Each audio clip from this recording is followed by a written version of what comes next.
Welcome back to our conversation, Thomas Fields, Antonio Ruiz, about the 1619 Project.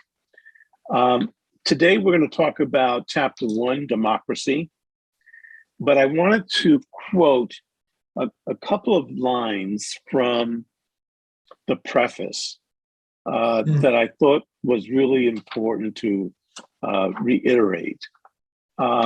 And let me just, this is on, the preface is called Origins. And let me just start with this. It's a very short paragraph. Black people, however, were largely absent from the histories that I read. This is Nicole Hannah-Jones talking about the history that she learned.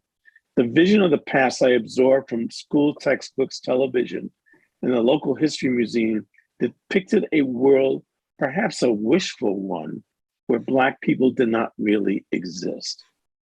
This history rendered Black Americans, Black people on all the earth, insequential at best, invisible at worst. And if you think about, for those of us who grew up in the 50s, especially, early 60s, Black people were not, on any TV shows. They started to become more visible in the 60s, but, even in history class, the only time Black people were mentioned was that they were once slaves. Yeah. And that was it. The second one I want to just real quick, and then I want to get to talking about, this is also in the preface. And this is about the goal that she wants this book to accomplish. The 1619 Project seeks to explain this present day reality and challenge.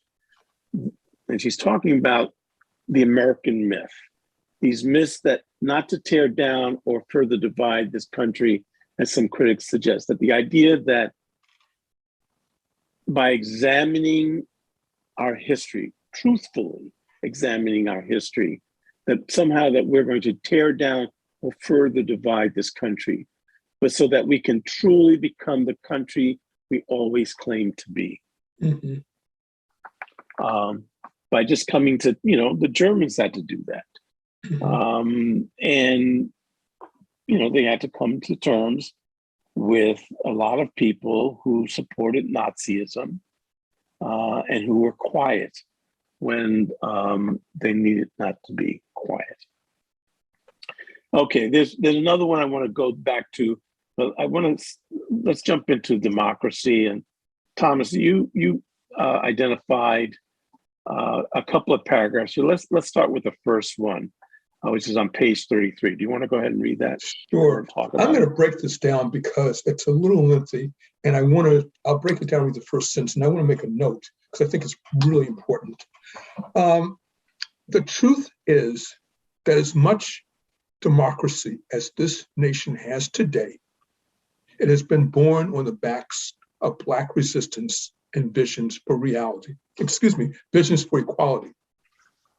And that is to me quite important, because if you look at the civil rights movement that started in, let's just say, the 50s, it led to the passage, for example, of the Immigration Nationality Act of 1965.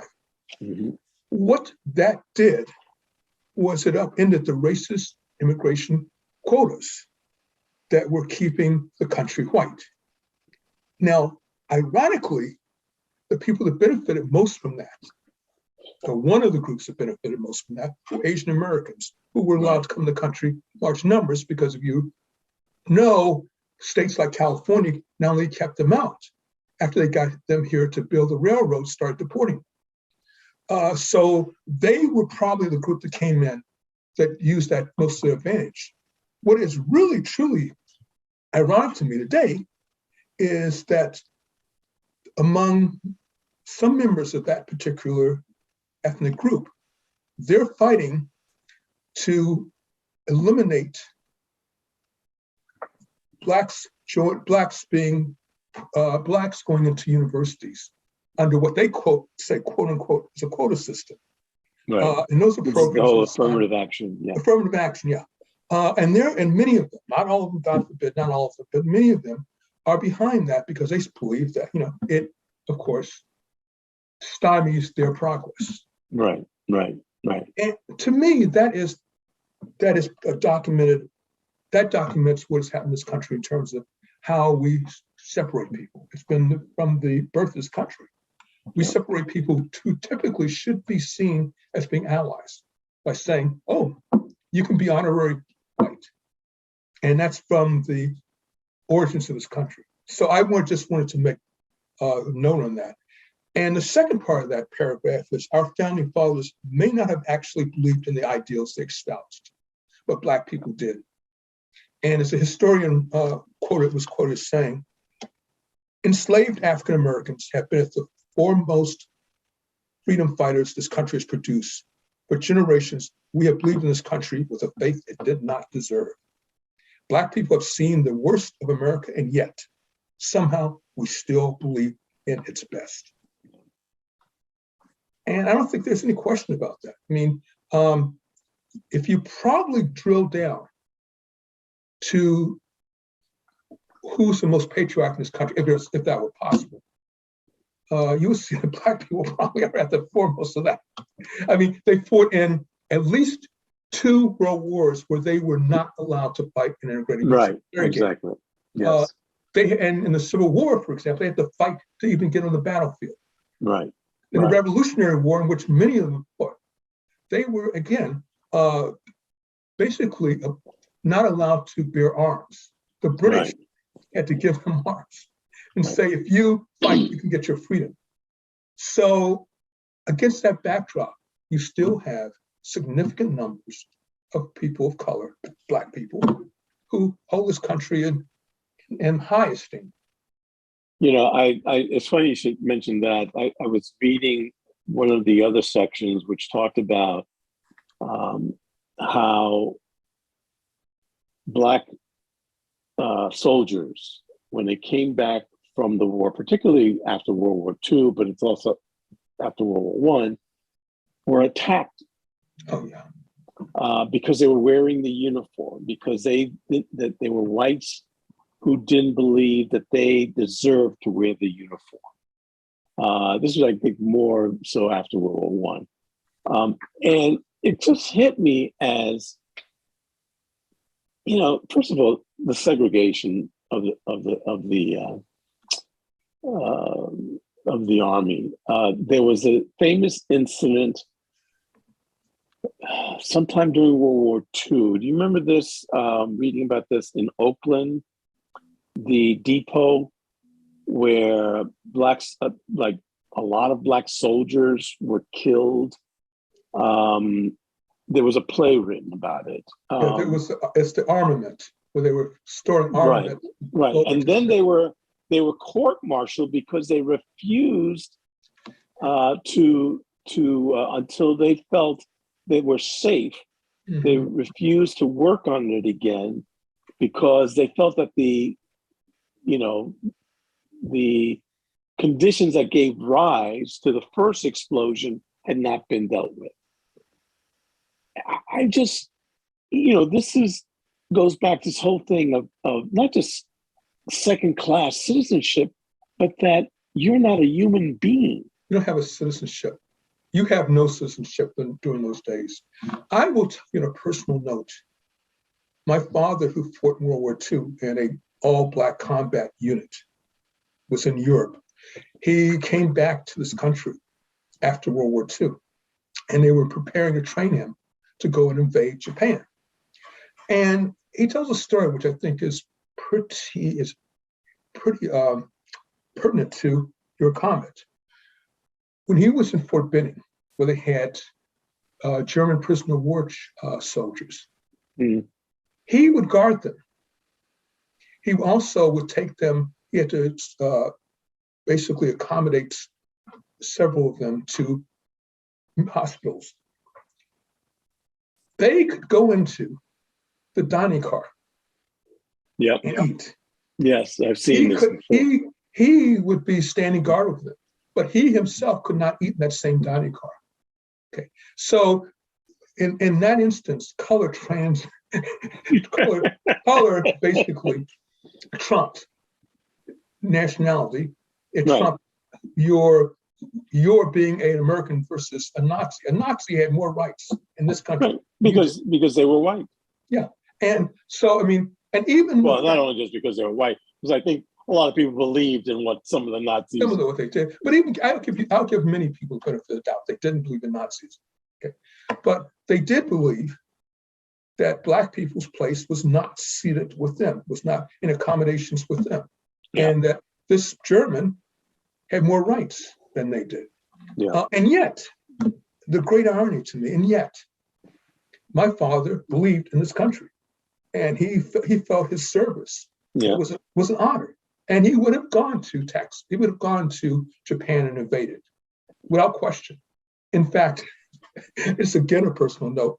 During the '60s, when I was drafted for the Army, the Vietnam War, I harbored thoughts of, you know what? Why should I fight? My freedom in this country, particularly since 1966, excuse me, was not, I did not have full citizenship then. And I know because when I went down to Georgia, again, for my basic training, there are places I couldn't go. And this is 1966. Okay. I know. And yet my father was adamant that I would serve my country. Because he pointed out generations of our family had fought in those wars. And I was not going to put a stain on the family name by not fighting. So I think that's illustrative of the comment that you made and what this book writes. I want to just, before we go to your second paragraph, I really, this just jumped out at me. And this is earlier in the chapter about democracy. And excuse me, and it talks about Abraham Lincoln, because we have this, again, the myth that we've created about our founding fathers and about our presidents, and no one disputes that the Emancipation Proclamation was an important document, but that as she says, actually, this is another, because all these chapters are written by different people in many cases. Actually, Democracy is written by Nikole, but other chapters aren't. Excuse me. And I just want to read something that just really blew my mind. I had heard about this, but you know how you hear things and then it just sort of goes to the back of your brain. And this idea of colonization. And so the idea of colonization had been circulating since the 1790s and counted among its proponents presidents such as Jefferson and James Monroe. And in fact, there was in 1816, a group of white enslavers and politicians in Washington, D.C. created the American Colonization Society to promote the removal of free Black people who would be encouraged to leave the United States and resettle in West Africa. And Lincoln had first publicly voiced support for colonization in 1852, and as president in 1861, he asked his Secretary of the Interior to research a plan to colonize Black people on the western coast of what would become Panama. And I didn't realize that the first draft of the Emancipation Proclamation actually advocated colonization. And in his annual address to the Congress in December of 1862, he actually called for a constitutional amendment to aid colonization, which became Lincoln's last known public call to colonize Black Americans. Now, eventually, in the final version of Emancipation, it was not mentioned. But Yeah, I mean, this, this was not as simple as the Emancipation Proclamation was just not about freeing the slaves. It was also about, the South and basically trying to starve the South. So there was an economic as well as political reason for it.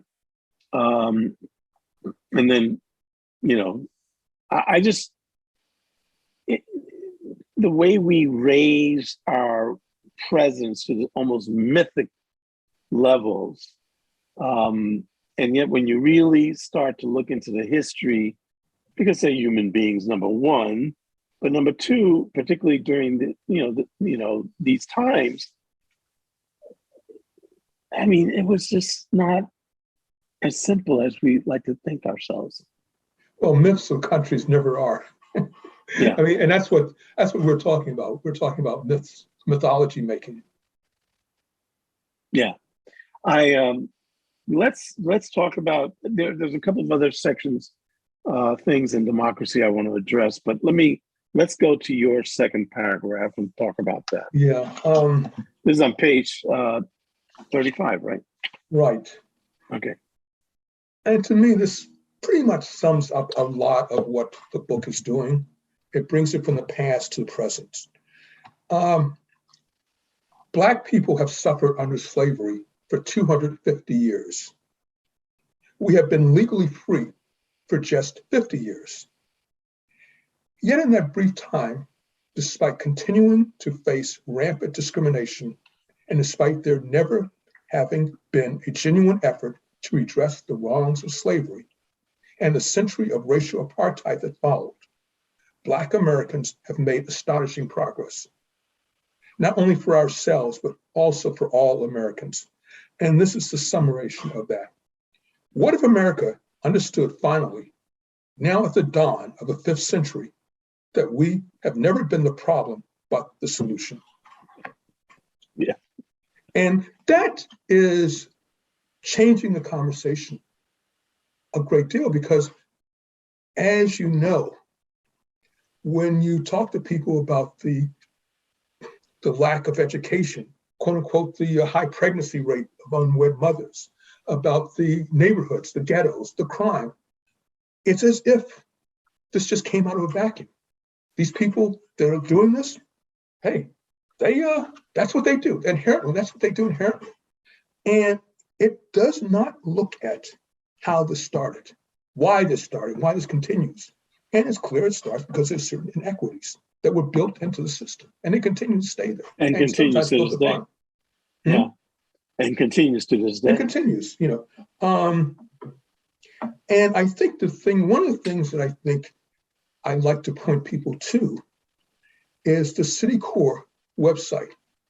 They have a document written by 2 economists, and the title of it is called Closing the Racial Inequality Gap. And one of the things they point out, which is that the economic cost to the US, the last 20 years has been up to $16 trillion because of racial inequality. They also state that those gaps were closed today. An additional $5 trillion will be added to the GDP over the next 5 years. You can see it. It's a 100-page document with charts, and it's easy to read. It's at www.citi.corp/city-GPS, CITI-GPS. It was released in September 2020. It's pretty comprehensive. It's also pretty damning. I've seen, I remember writing an essay in one of my classes at LDTC, and I came across, I'm trying to remember, Center, it's a think tank, and yes, it's sort of I'm sure, it's a left-leaning think tank. And they have a great website where they talk about these kinds of issues, the inequality. And they break it down by race, by class, basically how the working class are getting stiffed by the upper classes But then inside of that category, how Black people and Latinos and Asian Americans versus white middle class get who gets the shaft, more of the shaft. I think that one of the things about this book and the thing you just pointed to is it goes back to another section in Democracy where Lincoln was meeting with a group of Black leaders at the White House. It was the first time that they had been invited to the White House to meet with Lincoln. And basically, he says to them, Lincoln told this is about the subject of colonization, but I thought his introduction about it was interesting. He told his visitors, "You and we are different races. Your race suffers very greatly, many of them, by living among us, while ours suffer from your presence. In the word, we suffer on each side." And one of the things that came, that the responses had to do with what he was saying was basically, it's your fault. Yeah. We brought you over here. The Civil War was your fault. Yeah. If you weren't here, we wouldn't have this problem. I also. And so I'm paraphrasing. I understand totally. But you can read it. This is on page 23 and 24. There's a whole section there about his. Again, he was no different. Sorry to say, than what we would like to say today is this liberal mindset of rationalizing a lot of stuff, but in the end, you're going to, defend your side of things, and I mean racially, because it's easier to do that than to take blame for anything. Well, Lincoln was a man of his time. And I will say that I think he did grow. Yes. Yes. There's no question about that. He came in pretty much with the same belief system, I think, that a lot of white people had during that time. That enslaved people did not deserve to be free. And ignoring their contributions, which were huge. I mean, the economic contributions of slavery to this country are enormous. I mean, it's what set up this country to be a world power. And Lincoln believed that was inherently the country's right to do that. So, but I do give him credit for he did grow, he did and change his beliefs. I do believe we would have been a better place than we are today if Lincoln had not been assassinated, because after Lincoln, we got probably the worst president we could have possibly gotten. Yeah. Possibly, what we had after, the whole issue of reparations might not be an issue today if Lincoln had lived. I mean, I can't believe that we wouldn't have had some kind of outreach in terms of financials. But that's, neither here nor there today. There's a whole section in the Democracy chapter talking about Reconstruction that lasted from 1865 to 1877. And it's just mind-blowing when you stop and think about all the amendments that were passed during that period, giving newly free people, Black people, the right to vote. Yes, it was only men, but there was something. Codifying Black Americans, citizenship for the first time, prohibiting housing discrimination, providing for all Americans the legal right to buy and inherit property, make and enforce contracts, and seek redress from courts. So there was the 14th Amendment, the 15th Amendment. Wait, am I missing one? The 13th Amendment?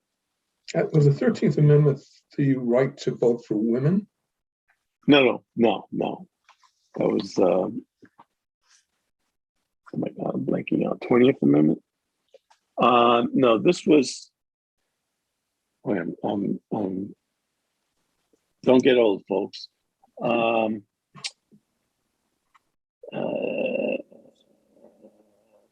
Anyway, the point I'm trying to make is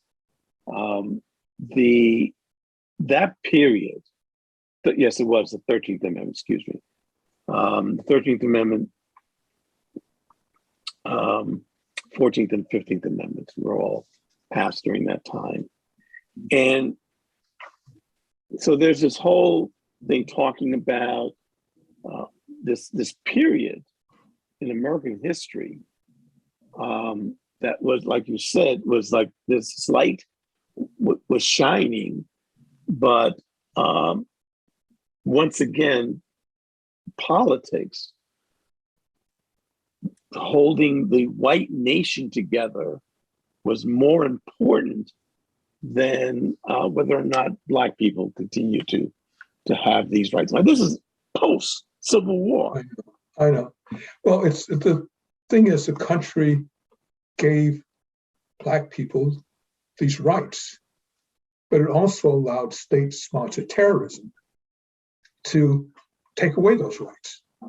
And that is to the everlasting shame of this country, is that if you look at the numbers of people that were lynched, and we don't know how many were lynched. Yeah.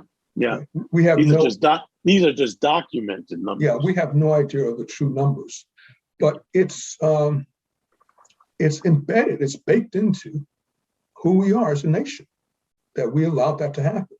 And it continued. And some would say we have instances continuing today. Again, it's part of who we are as a nation. And we can't, and I mean, that's the one thing that I find interesting about the reaction to this book, the 1619 Project, is that many people don't want this history to be out there. They're arguing if it's true. Yeah. They're arguing that we don't want it to be publicized. We don't want it out in the public. We don't want our children to feel guilty. Yeah. Well, it's also, I think it has more to do with, which I find really interesting. Yeah, but I think it has more to do with this issue. It is about, if I say that this happened, I acknowledge that this happened, then I am saying that my personal achievements are lesser, because somehow or another, you're saying that if you, as a people, were allowed to compete, that you would be able to have as much right and to be in the same level as I am. And I certainly don't want that. And that's one of the part, I think that's a part of this that gets overlooked. Having worked in the corporate structure, the corporate world, in probably the most racist institution in this country, which is advertising agencies, I saw that at work. The fact that I was a Black who was quite successful at what I did. And people, I mean, there was no way many of my supervisors would acknowledge that. And I saw white men who were elevated beyond me, who were incompetent, because they were not going to ever allow it to be that I would be seen as being a competitor, or God forbid that I would be seen as being superior. I've been reading some stuff in the last few days about, we now have an opportunity, this nation, to elevate a Black woman to the U.S. Supreme Court. And I forget, there's people on Twitter that just, oh my God, they're snarky in a really good, funny way. And I remember reading a number of them that as soon as the announcement was made, they said, started saying, let's start the countdown to begin on Fox News, where any Black woman would be found unqualified. Yes. Because there's no way, if you use race as your starting point, which is always funny because someone responded, it's funny how they never talked about that when a white person was white male, particularly a white male. And so this morning they were going over one of the podcasts on NPR, talking about some of the candidates who are front runners, and how many years of trial experience they've had. Their writings, college professors who then, became judges, who then became, Court of Appeals. And they contrasted that with some of the current white, including Amy Barrett. Right. And talked about, their trial experience, where they actually presided over a trial, or how long were they were on the Court of Appeals before they were not, no one questioned that. But suddenly you have somebody who's been on the bench for, 15 years or 10 years or whatever. And suddenly, they're, and when that doesn't work, it's the left wing. They're left wing. Let's just cut to the chase about the hypocrisy of particularly the right, the far right, when it comes to judges. If I recall, not very long ago, they were talking about activist judges. That was their mantra, activist judges. The liberals put in activist judges. We don't want activist judges. We want judges that call balls and strikes, okay? As soon as they got the ability to appoint judges, we saw their definition of activist judges. And in fact, we saw that go away. There became a litmus test. And they made it very clear what their litmus test was. So when I hear people talking about, well, blacks, black women, this, not only did I ignore it, I'm disdainful about that hypocrisy. And I laugh at it. There is a piece that you really should go and look at. It was yesterday, NPR. I'm sorry, not NPR, PBS. They're with Brooks and Cathart. It's only like 5 minutes. And they go through that about a Black woman being elevated to the Supreme Court.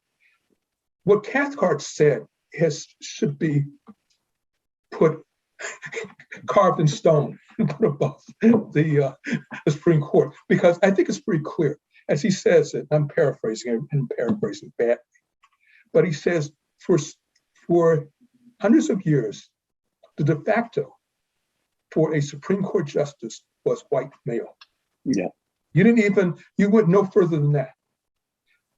At the moment that you reach out to make the country make the Supreme Court justice appear to be reflective of the demographics of the country, it suddenly becomes then these people unqualified. Why was not the issue of qualification raised in the de facto setting for Supreme Court candidate was white male? And he goes he's much more articulate about than I am, but I think that is really required viewing if you want to really counter those arguments. There's another section in democracy that it's a little long, so I'll break it up. So this is post Reconstruction, and the paragraph is on page 31. Despite the guarantees of equality in the 14th Amendment, the Supreme Court's landmark Plessy versus Ferguson decision in 1896 declared the racial segregation of Black Americans constitutional. And she goes on to talk about examples that, just to see it all in one paragraph, just I mean, we've all, anybody who's studied American history has seen this, but, Southern states passed a series of laws and codes starting in the late 1800s meant to make slavery's racial caste system permanent. And it just, this whole list of, things from Black people prohibited from serving on juries or testifying in courts against a white person. White businesses regularly denied Black people service, placing whites-only signs in their windows. And the thing that really killed me was, we all have this thing about this is only happening, in the South. But then there were cities that just jumped out at me because you never think of it, like Maryland. But, if you look on the map, Maryland's below the Mason-Dixon line. But, you think Maryland's not in the South. Maryland passed an ordinance outlawing Black people from moving onto a block that's more than half white, and white people from moving onto a block that's more than half Black. But the one that really jumped out at me was states like California joined Southern states in barring Black people from marrying white people, while local school boards in Illinois and New Jersey mandated segregated schools for Black and white children. Mm-hmm. Well, these are not Southern states. No, I mean, look, some of the most virulent racism I've encountered was in New York City. Try and rent an apartment in New York City during the 70s. Do that. Try outside of, for example, Harlem. I know because I did live in those areas. Try and hail a cab in Manhattan, in probably up until easily the 2000s, and be Black or look even remotely Black. Virulent racism was baked into the system everywhere. I don't think you can find an area, 5 mile square area, where you can't say that.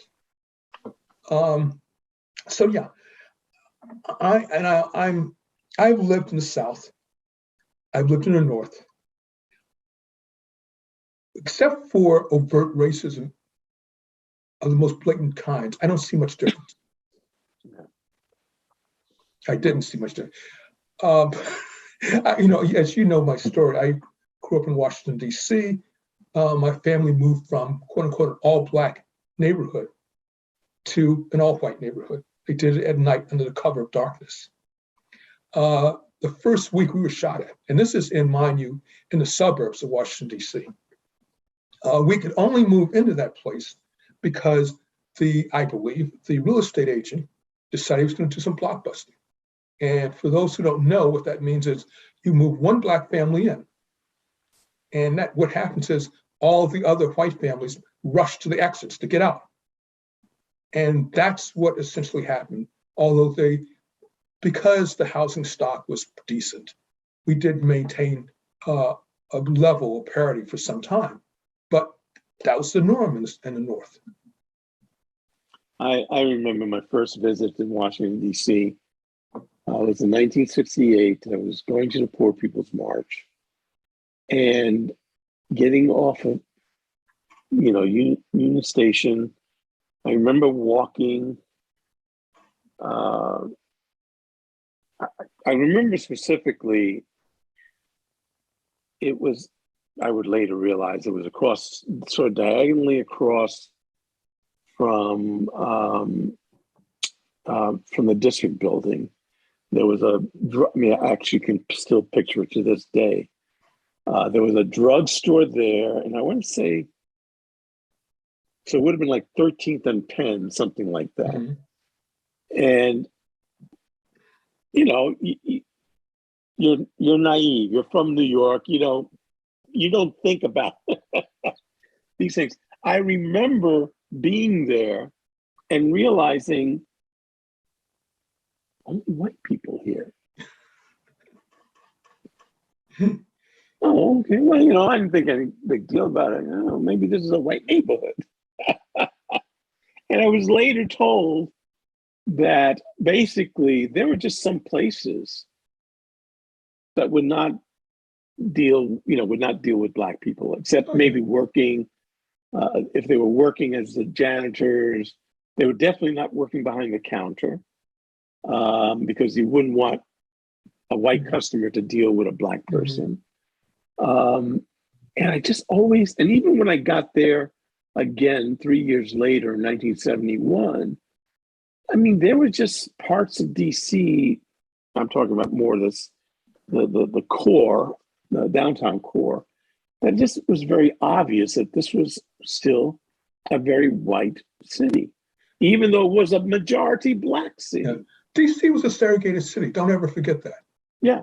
When I grew up there, yeah, it was segregated. If you're not from there and have never encountered there, nobody tells you that, and you get there and you sort of just, I admit it. I was in 1960. I was really naive about this stuff because this is the capital of, you don't think about that. You would think about that if you decided you want to go to Selma, Alabama. Yeah. But not in Washington, D.C. Well, in this country, we've sort of given the South a bad rap, deservedly so. Yeah. But what it does, it allows the northern cities to practice the most virulent racism and discrimination off the hook. Because then with a lot of say it's just the South. Well, it's not just the South. And in fact, a lot of what we're talking about still exists today. It may not be as covert, but it still takes place. The overt, not as overt. I'm sorry, covert. Overt. It may not be as overt, but it still takes place. That's true. And there are places you can go today in this country, in the North, where you can get lynched. I'm sorry. It's a reality. We're gonna wait till we get to the next chapter, race, which is written by Dorothy Roberts. And I really want to encourage people to get this book. You're going to find some things here that you've never read before. And in fact, what I did in a couple of instances, like for instance, the Declaration of Independence piece, where she talks about a clause in the Declaration of Independence that she says basically was about the English were interfering with enslaved people. Mm-hmm. And I said, wait a second. I mean, I've read the Declaration of Independence and I don't remember anything about this. So I had to go look at it again. And damn it, how did I miss that clause? Yeah. And then, of course, I went and looked at some other research on it. I said, oh my God. Because all you heard about the Declaration of Independence is, it's our spark of the American Revolution. And what this book so far has done is begin to put in perspective or context a lot of things that, of course, we both have learned over the years.